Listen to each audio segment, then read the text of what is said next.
Injury. So, yeah, it happens. So, wow. I am so happy to be here this morning with everyone. Um, we did a couple of days at the beach this past week because our youngest Marshall had let us know that he had not been to the beach this summer, and he was really salty about it, and he would not let it go. Um, so we got to go down there for a couple of days, and I do this thing where I'm sure it falls into that whole need I have to know exactly what's coming. It's the whole reason I like to have like a plan for the day and everything. Even if I know exactly where I'm going, I'll pull up GPS so I can tell exactly how long it's going to take me to get there. It honestly saves me from answering that question to the kids a number of times. They know what part of the screen to look for, and oh, we have 2 hours left, or we have an hour and a half left, but I still pull up the GPS, and occasionally it'll take me in a different route. And of course, I'll blindly go because I assume it's smarter than I am. And sometimes it works out, and sometimes it doesn't. But if you follow these routes, the GPS usually has an understanding of where it's going. Whether that's accurate or not, it remains to be seen. I remember back when I first got my first smartphone, I had an old BlackBerry, and they never updated the maps on those things. So roads wouldn't exist anymore or anything. But now it's much more accurate. You just type in your destination, you put your phone on the dashboard, or you sync it up with your Apple CarPlay or whatever, and you start driving. And everything is going well until suddenly you miss a turn. Maybe you're not paying attention. Maybe your muscle memory is taking over. Jenny will ask me, "Where are you going, Mark?" I'm like, "I was driving to the church." This is not the way to Walmart. And it's because I was distracted. Maybe traffic forced you into another lane. You missed your turn. Maybe you just weren't paying attention. You were so involved in the song, or Celine Dion had come on, and you were it's all coming back to me now. You were singing along and missed the turn. Anyway, almost immediately you hear that phrase, recalculating, or you see it come up on the screen. The GPS does not panic. It knows 100 ways to get to where you're going. It won't shame you for missing the turn. That's your wife's job. Although, wouldn't that be cool? A cool update for GPS programs, though. One that just totally gives you a hard time about it. The GPS simply goes another way. It'll take you down another block to turn or something, or tell you to make a U-turn, which seems like browbeating, but it is what it is. What's interesting is this, though, that GPS already knows the destination. The only question is whether you'll trust it enough to keep following its directions. Life with God can feel a lot like that, can't it? Most of us have had moments where we thought, "I've missed my chance. I've missed my turn. The opportunity has passed me by." Maybe we've made poor decisions. Maybe we wasted years chasing the wrong things. Maybe we assumed God would choose someone else, someone that was better or more qualified, because we just didn't measure up. And that's exactly where Moses finds himself. 40 years earlier, Moses thought he could deliver God's people simply because of his own strength. It ended in failure. He fled into the wilderness. He's now 80 years old, tending sheep in the middle of nowhere. If anyone believed his life had taken a wrong turn, it was Moses. Moses thought, "Well, this is it. I'm washed up, I'm out." Then one ordinary day, God met him in a burning bush. God didn't say, "Moses, you've wasted too much time." God didn't say, "I've moved on to someone else." Instead, God called him to the very purpose he had always intended for his life. The message of Exodus isn't that God only uses people who have stayed on the perfect path. It's that God calls ordinary and perfect people and faithfully leads them toward his purpose. We've talked about that last week to a degree. And just like Moses, every one of us is being sent somewhere. out into classrooms, into offices, neighborhoods, and homes. The question isn't whether we're qualified. No, the question is whether we'll trust God who promises, I will be with you. And today what we're going to discover is when God calls, his presence matters more than our perfection. Last week we learned that God hears the cries of his people. This week we're going to discover how he chooses to answer those cries. God sends someone. He calls ordinary people to do extraordinary things. Moses wasn't looking for ministry. He was tending sheep. 40 years earlier, he lived in Pharaoh's palace. Now, he was an anonymous shepherd in the wilderness. From the world's perspective, his best years were, in fact, behind him. He was like some of those reality stars that we see now that were on a TV show in the mid-'80s and no one's heard from again. He was like Steven Seagal. You know, box office hero everywhere. Now we only, we hear from him on a celebrity weight loss or something like that. Yet God's calling often comes in ordinary moments, not in extraordinary cinematic events. David was tending sheep. Gideon was hiding. Peter was out fishing. Matthew was collecting taxes. And Moses was working another ordinary day. The message of the burning bush is that God is present in places that we least expect. And we want those things to be amazing. We want to have that big superhero origin story, right? Where, we suddenly came alive like in Die Hard, where, John McClane's is an ordinary cop and then suddenly he's Superman.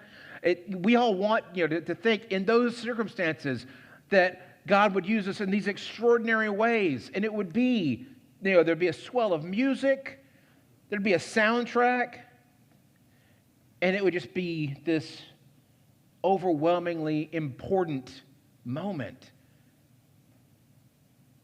But sometimes we spend our lives waiting for spectacular moments while we're missing God in today's ordinary responsibilities. Wherever God has placed you, that place can become holy ground.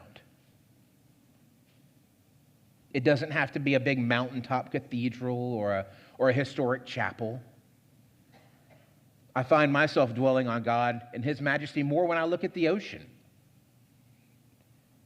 But I can tell you that he's just as present out in the parking lot or on aisle 23 at Walmart. And where God is present, that place is holy ground. At Camp Sumatoga this summer, we taught the kids about that. We taught the kids about how they're going to hear over the next few days that, this place is an amazingly important place. This place is a place that people have discovered a relationship with Christ, and it's holy ground. But it's not because it's the mountaintop chapel. It's not because it's overlooking the cross at the lake. It's because of God's presence. So Moses starts making excuses because he believes that he's not good enough to be used by God, clearly underestimating what God is capable of. And he throws out that, I'm not qualified. What if they don't believe me? I don't speak so well. Please send someone else. I get the nervousness. I tell my boys that they should strive to overcome obstacles all the time. They shouldn't fail because of, but strive to succeed in spite of. And that's exactly how God uses us. God knows that we're capable of and uses us anyway. He uses us knowing of our faults. We can make 1,000 excuses of why we aren't the ones, but God is bigger than all of those excuses. And God didn't argue with Moses about his weaknesses. He just kept redirecting Moses back to God. And God uses us not because we're all that impressive, but because God is. And in those places that we fail, the places where we're limited and we feel that we don't measure up, that's where God displays his strength.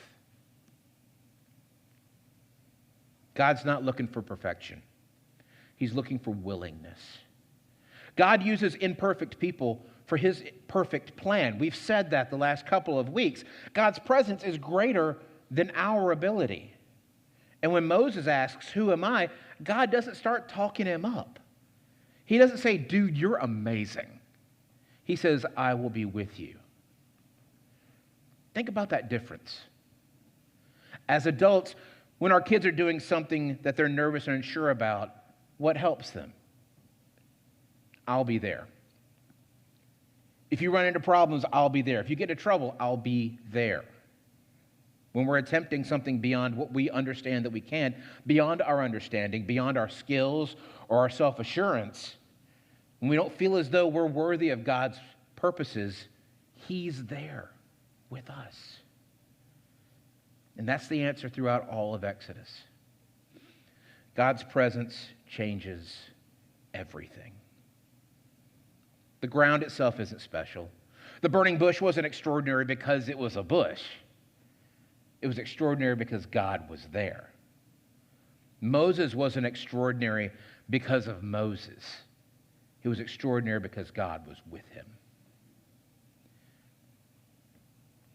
As our students head back to school, some are excited, some are nervous. Some wonder if they'll fit in, if they'll have good friends this year. Teachers wonder if they'll have enough strength for another year. As the son of a teacher, I get that. I've seen the aftermath. Parents wonder if they're doing enough. The promise isn't that school will always be easy. The promise is that same one that Moses received, that God will be with him. God goes into the classrooms. He walks the school hallways. God enters college campuses. God is already present when we arrive. We are not sent alone. And where he is, that place is holy. Not because it's perfect, but because he is. God uses us not because we're perfect, but because he is. Fishermen, tax collectors, political zealots, none looked qualified in any shape or form. Yet Jesus sent them into the world with one promise: surely I am with you always. That's Matthew 28:20 for those of you playing the home game. There was a story about a little kid standing at a bus stop on the first day of school. The backpack looked enormous. New shoes are on, lunchbox packed. And then that big yellow bus came around the corner, and suddenly this adventure didn't seem quite as exciting as it did the night before. His mom kneels down and says, "You're going to be okay." The kid responds, "How do you know you aren't coming with me?" And the mom says something like, "No, I can't sit beside you in class today, but you're not going somewhere I haven't prepared you to go. Your teacher is waiting for you. People are there to help you. And when the day is over, I'll be right here." Then came the hard part. The child has to take the parent's hand, walk toward the bus, let go, and climb aboard. That's what being called looks like. Moses stood before God with 1,000 reasons why he shouldn't get on the bus. Who am I? What if they don't believe me? I'm not a good speaker. And God's answer was never, "Moses, you're more capable than you think." God's answer was, "I will be with you. You are not alone." And maybe that's the word some of us need today. Because we blessed these backpacks earlier. We sent children into another school year, some teachers into another school year. But the truth is, we're all being sent somewhere. Some of us are being sent into new classrooms, to a difficult workspace, into a hard conversation. Some into a season of parenting we don't feel prepared for. Some into a calling that scares us. And God doesn't promise that we'll always feel ready, but he promised us something better. He promised his presence. So maybe faith isn't standing at the burning bush until all our questions are answered. Maybe faith is trusting the God who called us enough to get on the bus. And the same God who met Moses, he still calls his people today. Not everyone is called to stand before Pharaoh, but every Christian is sent somewhere. Your mission field may be overseas missions. It may be helping the children in Hyderabad, or it may be at the office, hospital, construction site, the HOA meeting, the football field, college campus. And God isn't asking whether you're enough. He's asking whether you'll trust that He is. Will you pray with me?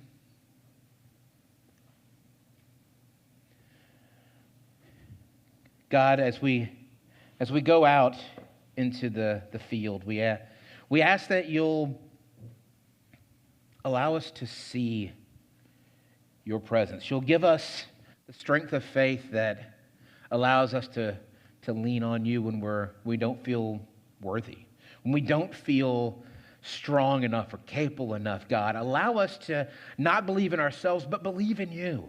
Believe that you're mightier than all of our faults. You're mightier than all of our objections, God. Allow us to see that it's not that we're prepared, it's that you are. And allow us to trust in that. And all God's people said, amen. Our closing hymn today is hymn number 664. It's Sent Forth by God's Blessing. Will you please stand?